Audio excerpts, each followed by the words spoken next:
বাংলাদেশের সর্বশেষ গুরুত্বপূর্ণ আপডেট সংবাদে আপনাকে স্বাগত। শুরুতেই সংবাদ শিরোনাম, পরে বিস্তারিত।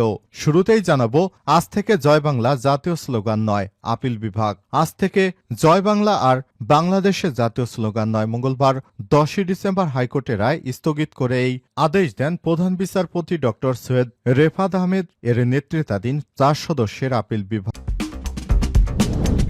এরপর জানাবো, ভারত বাংলাদেশ মৌনদ্বন্দ্বে সীমান্তে বাড়ছে উদ্বেগ। ভারতীয় মিডিয়া বাংলাদেশ নিয়ে প্রোপাগান্ডায় বাড়ছে উদ্বেগ। সীমান্তবাসীরা বলছেন, এতদিন নির্বিঘ্নে থাকলেও এখন কিছু আতঙ্কই রয়েছে তারা। আর এভাবে চলতে থাকলে দুই দেশের সম্পর্কে ছেদ ধরতে পারে বলে বিশ্লেষকরা মতামত দিয়েছেন। জানাবো, মালিককে মেরে কারখানায় পুঁতে রাখল কর্মচারীরা। রাজধানীর কামরঙ্গীরচরে নিখোঁজের 4 দিন পর নিজ কারখানার মাটির নিচ থেকে ব্যবসায়ী মোহাম্মদ আলমের মরদেহ উদ্ধার করা হয়েছে। ঘটনায় 2 জনকে আটক করা হয়। মঙ্গলবার 10 ডিসেম্বর তার মরদেহ উদ্ধার করা হয়েছে। এদিকে বাংলাদেশ সীমান্তে মিয়ানমারের 270 কিলোমিটার এলাকা দখলে নিল আরাকান আর্মি। বাংলাদেশ সীমান্তের সঙ্গে লাগোয়া মিয়ানমারের 270 কিলোমিটার এলাকা পুরোপুরি দখলে নিয়েছে বিদ্রোহী গোষ্ঠী আরাকান আর্মি।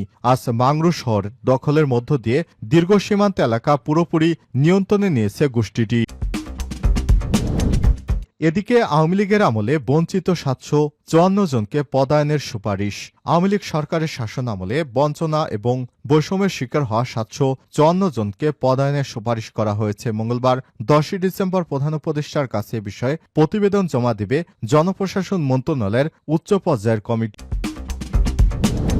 এবং সর্বশেষ জানাবো, গভীর রাতে মারা গেলেন ভারতের সাবেক পররাষ্ট্রমন্ত্রী। ভারতের সাবেক পররাষ্ট্রমন্ত্রী এস.এম. কৃষ্ণ মারা গেছেন। আজ রাত 2:45 দিকে নিজ বাড়িতে তার মৃত্যু হয়েছে। মৃত্যুকালে তার বয়স হয়েছিল 92 বছর। তিনি বেশ কিছুদিন ধরেই অসুস্থ ছিলেন। খবর ভারতীয় সংবাদ মাধ্যম এনডিটিভির। আগামীকাল তাকে রাষ্ট্রীয় মর্যাদায় মান্ডা জেলায় সমাহিত করা হবে। তার মৃত্যুতে কর্ণাটক সরকার 3 দিনের শোক ঘোষণা করেছে। প্রিয় দর্শক, এতক্ষণ শুনছিলেন সংবাদ শিরোনাম, এবারে বিস্তারিত। তবে তার আগে বন্ধুরা, অনুরোধ থাকবে এই সংবাদটিতে একটি লাইক দিন। এই চ্যানেলে আপনি নতুন হয়ে থাকলে আমাদের সংবাদটি দেখতে দেখতে চ্যানেলটি সাবস্ক্রাইব করে রাখুন। কমেন্ট করে বন্ধুরা আপনার মূল্যবান মতামত জানিয়ে দিন আপনি বিশ্বের কোন দেশ থেকে বা বাংলাদেশের কোন স্থান থেকে আমাদের সংবাদটি দেখছেন এবং শুনছেন। এবারে বিস্তারিত।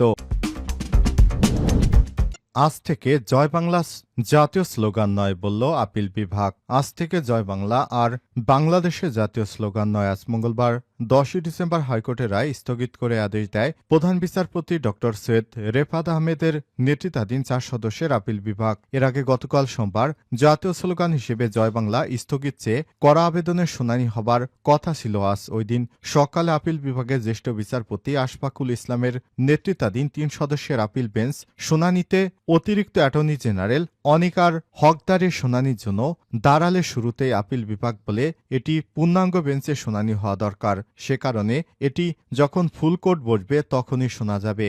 জয় বাংলাকে জাতীয় স্লোগান ঘোষণা করে হাইকোর্টের দেয়া রায় স্থগিত চেয়ে আবেদন করে রাষ্ট্রপক্ষ। গত 2 ডিসেম্বর এসব তথ্য জানান অতিরিক্ত অ্যাটর্নি জেনারেল ব্যারিস্টার অনিকার হক। 2020 সালের 10 মার্চ জয় বাংলাকে বাংলাদেশের জাতীয় স্লোগান ঘোষণা করে রায় দেয় বিচারপতি FRA নাজমুল আহসান ও বিচারপতি AK-M কামরুল কাদেরের সমন্বয়ে গঠিত হাইকোর্ট বেঞ্চ। রায়ের দিন আদালতে আবেদনের পক্ষে ছিলেন রিট আবেদনকারী আইনজীবী ড বশির আহমেদ। রাষ্ট্রপক্ষের ছিলেন তৎকালীন অ্যাটর্নি জেনারেল মাহবুব আলম এবং deputy attorney general ABM Abdullah Al Mahmud Bashar. আদালতে জয় বাংলা রায় ঘোষণা করে এবং রায় ঘোষণার সময় আদালত পর্যবেক্ষণে বলে, জয় বাংলা জাতীয় ঐক্যের স্লোগান, জয় বাংলা জাতির পিতা বঙ্গবন্ধু শেখ মুজিবুর রহমানের প্রিয় স্লোগান এবং জয় বাংলা 7 মার্চের ভাষণের সাথে সংবিধানের অন্তর্ভুক্ত রয়েছে। আদালত আরও বলে, আবেদনকারী সংবিধানের 3 ও 4 নম্বর অনুচ্ছেদের ধারাবাহিকতায় জাতীয় স্লোগান হিসেবে জয় বাংলা অন্তর্ভুক্ত করার দাবি করেছে এবং এই আদালতের এখতিয়ার বহির্ভূত, কারণ কোনো আইন প্রণয়ন করা এবং সংবিধান সংশোধন করার একমাত্র অধিকার জাতীয় সংসদের। মালিককে মেরে কারখানায় পুঁতে রাখল কর্মচারীরা।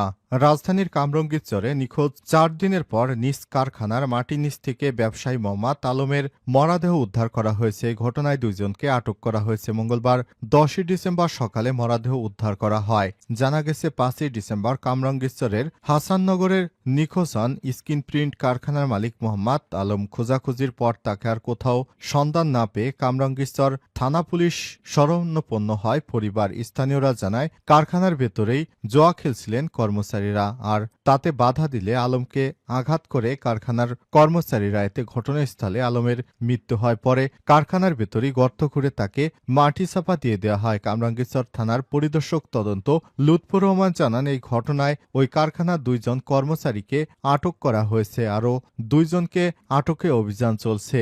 সিআইডির ক্রাইম সিনের খবরে বলা হয়েছে হত্যার বিভিন্ন ভারত বাংলাদেশ মৌনদ্বন্দ্বের সীমান্তে বাড়ছে উদ্বেগ। ভারতের মিডিয়া বাংলাদেশ নিয়ে প্রোপাগান্ডা ছড়াচ্ছে, জন্য বাড়ছে উদ্বেগ। সীমান্তবাসীরা বলছেন এতদিন নির্বিঘ্নে থাকলেও এখন কিছু আতঙ্ক রয়েছে তাদের মধ্যে, আর এভাবেই চলছে বেশ কয়েকদিন ধরে। এভাবে চলতে থাকলে দুই দেশের সম্পর্ক ছেদ ধরতে পারে বলে মনে করছে বিশ্লেষকেরা। এপারে ভারত, ওই পারে বাংলাদেশ, দুই দেশের মধ্যে সীমানা রেখা টেনেছে কাঁটাতারের বেড়া। এতদিন ঠিকঠাকই চলছিল, কিন্তু সম্প্রতি ভারতীয় সংবাদ মাধ্যমের অপপ্রচার দুশ্চিন্তা বাড়িয়েছে সীমান্তের বাসিন্দাদের। সোনাপুর গ্রামের বাসিন্দা আনারুল ইসলাম এতদিন ভয়ডর ছাড়াই কাজ করতেন জমিতে, এখন ভর করেছে চাপ আতঙ্ক। তিনি বলেছেন, 0 পয়েন্টে কাজ করি আতঙ্ক লাগে, পুলিশ এসে ধরে নিয়ে যায় কিনা, ভারতের লোকজন এসে আবার মারধর করে কিনা। এলাকায় অন্য চাষিরা অভিযোগ করেছেন বিভিন্ন সময় বিএসএফের হুমকির শিকার তারা। এতে চাষাবাদ নিয়ে পড়েছেন বিপাকে।